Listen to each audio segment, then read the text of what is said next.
One of the most common questions in pregnancy is, will I have a normal delivery or a cesarean section? Did you know that ultrasound can sometimes help doctors decide whether a vaginal delivery is safe? There are three important ultrasound findings doctors pay attention to. Hello, my name is Chinaza. I am a medical sonographer, and on this space it is everything ultrasound and women's health education. In today's video, we will look at three common ultrasound findings that may influence delivery planning. The first one is the baby's lie and presentation. One of the most important things ultrasound assess in late pregnancy scan is how the baby is positioned inside the uterus. The ideal position for vaginal delivery is a longitudinal lie with a cephalic presentation, meaning that the baby is aligned to the mother's body and the head is closest to the cervix. Ultrasound may reveal other lies or presentation like transverse lie. In a transverse lie, the baby is lying horizontally across the uterus. The shoulder or the arm may present first instead of the head. And because the baby cannot pass safely like that through the birth canal, a C-section is usually required if the position continues like that till the due date. Another lie is the oblique lie. Here, the baby lies diagonally between the longitudinal and transverse position. It is in between. This position is unstable and may convert to either a normal or an abnormal lie. If labor begins while the baby remains oblique, a CS delivery may be necessary. Then we also have the breech presentation. In breech presentation, the baby's buttocks or feet are closest to the cervix. Types of breech presentation include frank breech, complete breech, and footling breech. Although some breech babies can be delivered vaginally under specific circumstances, many are delivered by CS to reduce risks to both the mother and the baby. The second reason visible on ultrasound why your doctor may recommend the CS is the placenta location. The placenta provides oxygen and nutrients to the growing baby. Ultrasound allows us to determine exactly where it is attached within the uterus. The common normal locations include an anterior placenta position, posterior placenta position, and fundal placenta position.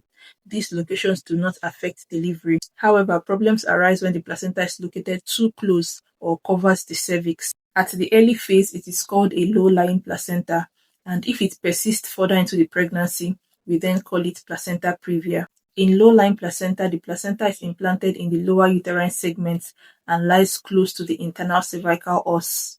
In many cases of low-lying placenta diagnosed early in the pregnancy, the placenta may migrate upward as the uterus expands. In the case of placenta previa, there are different types, which includes marginal placenta previa, that is, the placenta edge reaches the margin of the cervix but does not cover it. Then we have partial placenta previa.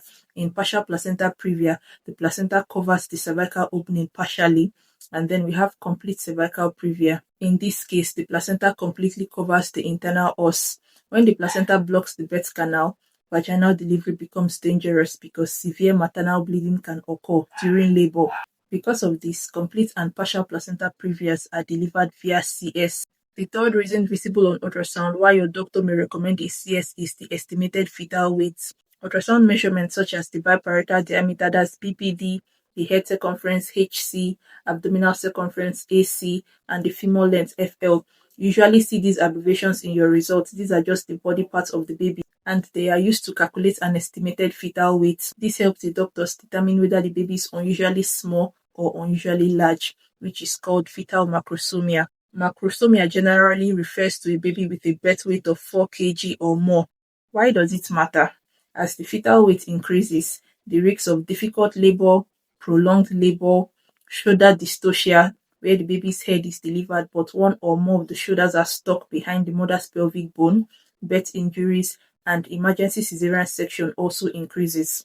For diabetic mothers, the concern becomes even greater because large babies are more common. If ultrasound suggests a very large baby, doctors may discuss whether planned cesarean delivery would be safer for the mother. Listen, ultrasound findings alone do not determine whether you will have a vaginal delivery or a C-section. They simply provide important information that helps your doctor make the safest delivery plan for you and your baby. Many women with some of these findings still go on to have successful outcomes because delivery planning is based on a complete clinical picture, not ultrasound alone.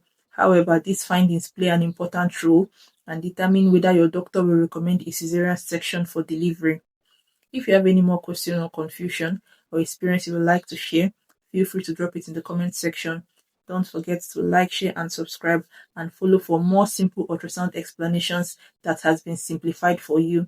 And I'll see you in my next video.